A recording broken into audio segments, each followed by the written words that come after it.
howdy, y'all. It's Shannon from Creative Chaos in Tennessee. And today I am here to show you guys how to put together this jar shaker. I've had lots of requests for me to do embellishment videos, and I like doing them. I make a lot of embellishments for swaps and such. But, so I thought I would just show you guys this one. Now, this is my prototype, and I know that I need to change at least one thing when doing the next one, and it is take out these little gold balls and put in something else, because they're a little bit too thick, so it doesn't allow it to let all the stuff move in it freely. But it's still cute, right? This is a temu die. This is the die, and it also has the small one with it. And I can't remember, but I want to say it has a label top die. I don't know. I took them all apart and separated stuff. But this is the first time I've used this die to make a shaker. So, I have this candy that I put in here. It's also a temu die. And these bells I have that I want to put in the next one, it's also a temu die. So, all temu going on. This one might be a little more time consuming to do, so I'll just get right to it. Pretty much I cut my acetate, and I don't have a whole lot of acetate, and it's got expensive, y'all. But I have been keeping the backing off of the stamps that I get off of Temu and wherever. You know how it has the main sheet and then it has a backer sheet. I just been taking that backer sheet off since I store them in the plastic envelopes. And I've just used these for shakers.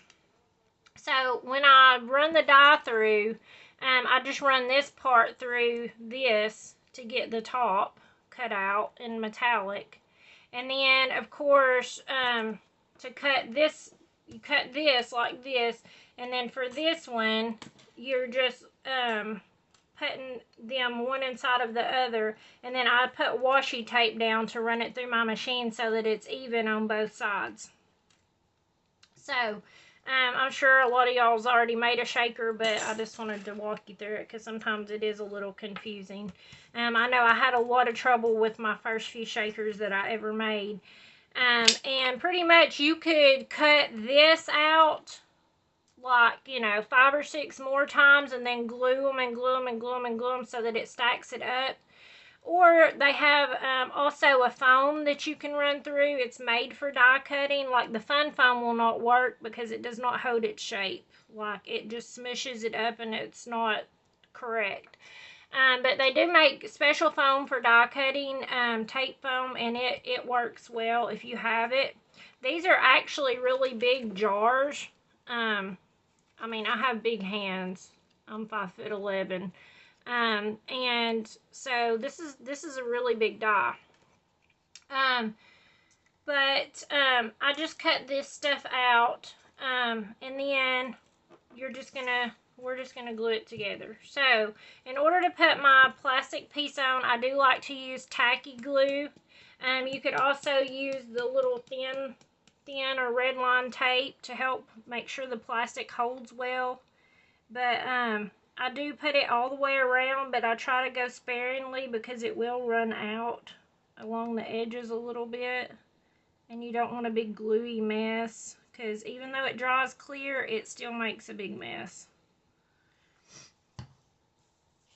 Okay, and then you're just going to line it up. And if you get a little bit of glue on, I might have it backwards because it looks like I got a little bit of an overhang. I might have flipped my plastic piece from the opposite, but it's okay. I can trim it down. It still fits. If you do get glue on it, it's okay because you can just take and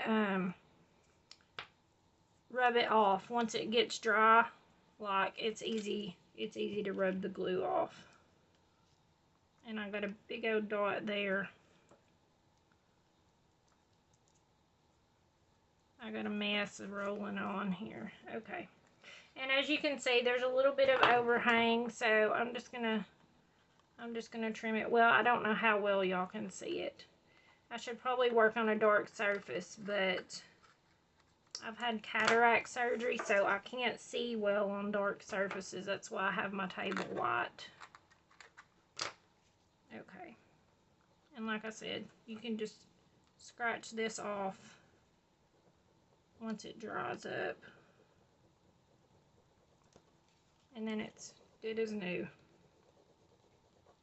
You can even take a little bit, just a little bit of alcohol on a paper towel and just rub it off and clean it up. Of course, now you can only do this because it's acetate and not paper. If it was paper, you totally could not.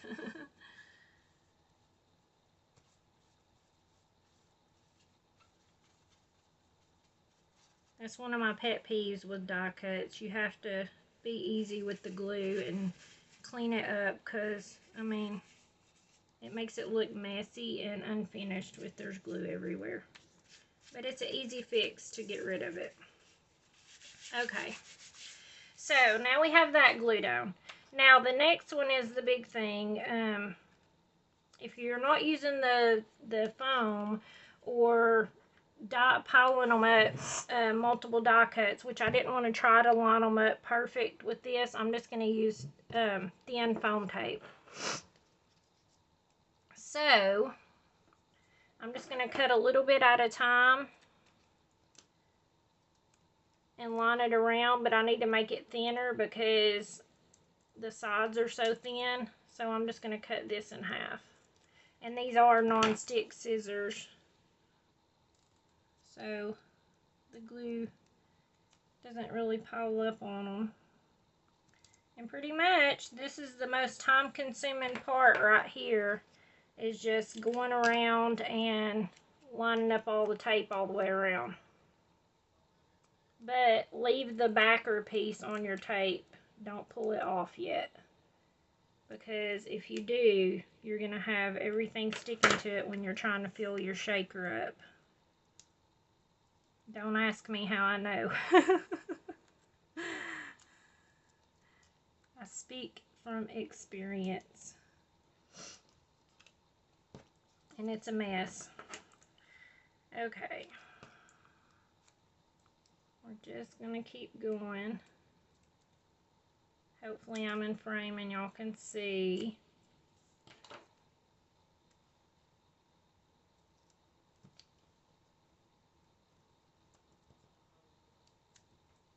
I don't have much foam tape left because Pip has chewed it all up. I got a couple rolls I hid he hasn't found yet. I've had to move stuff around, and I got it behind glass now so that he can't get to it. The only thing I can figure is it must have a smell or something to it to alert him to where it is. Just like the daubers, the foam daubers. He loves those things.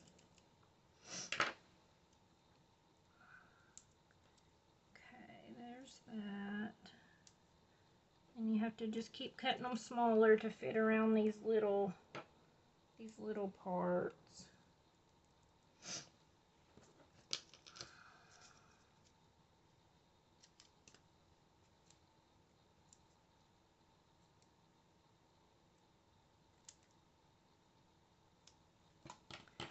So are you guys in holiday mode, or are you ready for it to be over already? Some people love the holidays and some people just find them stressful. I love the holidays. I love Christmas. And all the things that go with it. But it can become overwhelming.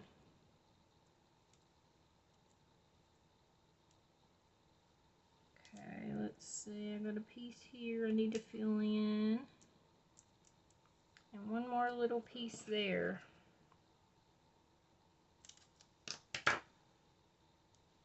That's just to make sure none of your goodies fall out. Okay, and since I have focused on rustic Christmas this year, more rustic top stuff, because that was the theme of Ginger Swap over there for the partners. That's what I just focused everything around since I've been mass producing. I'm just going to take my ground espresso distress oxide and go around the edges of this jar. Now, a lot of times if I am just doing a jar and want to make it look glass, I take and just put a very light blue around the edges, and it just gives it that glassy look. And then I want to get a little bit right there. Okay, and then pretty much I'm just going to glue this on.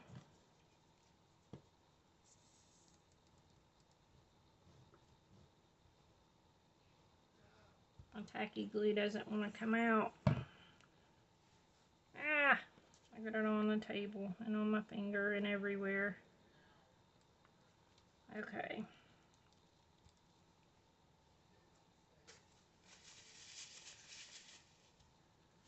Okay. There's that part. Now, I have the candy to put in there, and I apologize if y'all hear my son. He's in there gaming, and he doesn't know what quiet is. I wanted to distress the candy too. And so I just did it with the same ink. It's the same ink I use for everything pretty much. And I just put one of each peppermint in there. Now on this die, it only cuts out like the white part. So all I did was take and back it with the red on all of them. And then I took and fussy cut around it. So it's really easy to fussy cut, but I love fussy cutting anyway. So, okay, so then you're just going to flip it over and you're going to work on filling your shaker. So I'm going to put these smaller pieces in first.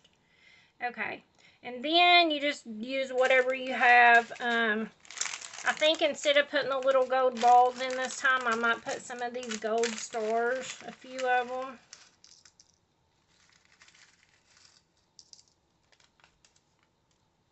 And, oh yeah, I was going to put a few of these little bells. See, and if you already had your tape pulled off, you'd be having all the stars and everything else stuck to it, and it becomes a big old mess. Let's see. I want to look at it and see how it's coming along. Alright, so I'll put a few of these in here because they're clear and shimmery. And then, let's see, I put some of these in there. They're just hexagons. Just to fill it up with some little goodies. Tried to put clear stuff in there because I wanted to still keep it along the rustic lines. So, alright. Got all the stuff in there. And, you know, you could totally do all kinds of stuff. You could put red and green. You could put some of the little shaker candies in there. But I didn't want to pick out just the red. So I didn't. Okay, so then very carefully you are going to peel your tape off of here. And you have to be careful and try not to get your fingers stuck in it because it'll grab a hold of it and then everything will go flying. Alright.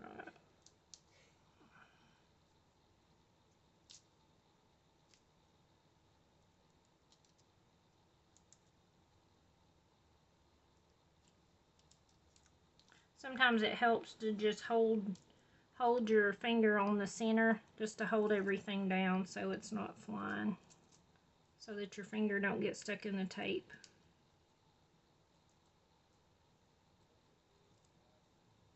Okay.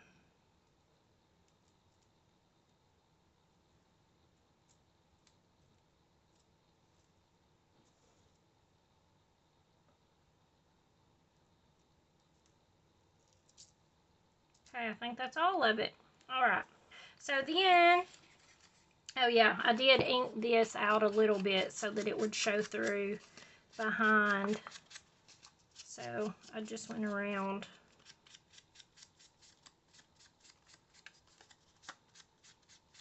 Again, I apologize if y'all can't see what I'm doing very well because everything's white. Okay, and so pretty much, I just kind of line it up at the bottom as best as I can. See, and my fingers are stuck to the tape. And then pretty much just press down. Now, on this die specifically, excuse me, this little part right here comes open. So, I like to just take and put a little piece of tape on it to keep my stuff from falling out the back.